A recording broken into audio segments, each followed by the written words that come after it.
He buried his wife with the phone still ringing in his pocket.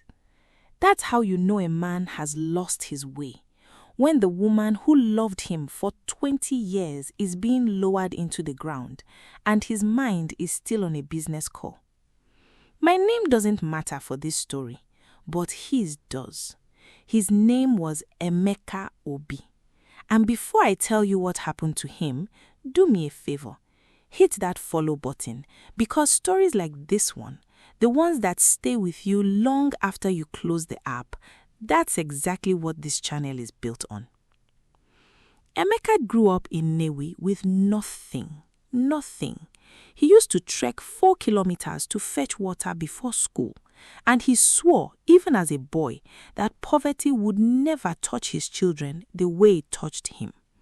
So when he grew up and started making money, first in spare parts, then in real estate, he chased it the way a starving man chases food. He built houses in Lagos and Abuja. He bought cars he barely had time to drive. But somewhere between the first million and the 10th, he stopped coming home for dinner. He stopped attending his son's football matches.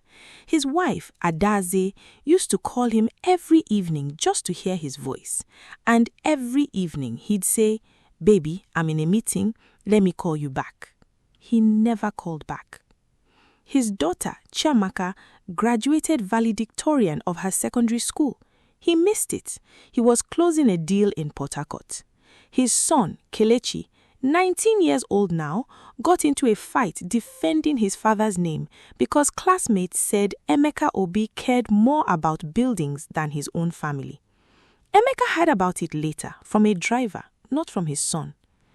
Then one Tuesday morning, Adaze collapsed in the kitchen, just like that. The doctor said her heart simply gave out. Years of stress, sleepless nights, worry she carried alone while her husband was busy building an empire she was never really part of. Emeka got the call while signing papers for a new property in Enugu. By the time his private jet landed, she was already gone. At the funeral, people came in their hundreds. Business partners, politicians, men who called him chief. But Emeka noticed something that broke him completely. His own children stood far from him, not beside him. Chiamaka wouldn't even look at him. Kelechi, 19 years old now, leaned over during the burial and said quietly, "Adaze Mama was buried today. But honestly, Papa, you buried yourself years ago. We just came to bury what was left." Emeka didn't sleep for 3 days after that. He sat in his massive empty house, surrounded by marble floors and imported furniture, and realized he could not remember the sound of his wife's laughter. He tried and it wouldn't come.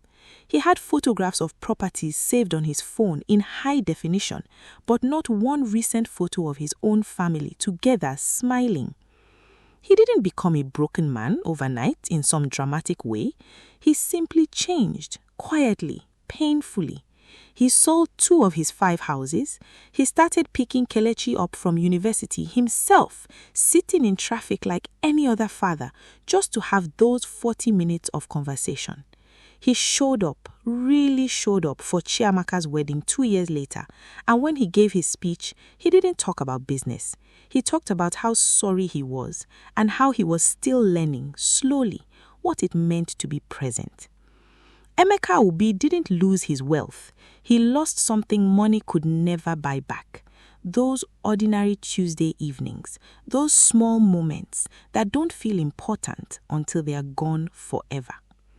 If this story touched something in you, don't just scroll past it. Share it with someone who needs to hear it, maybe even someone you've been meaning to call.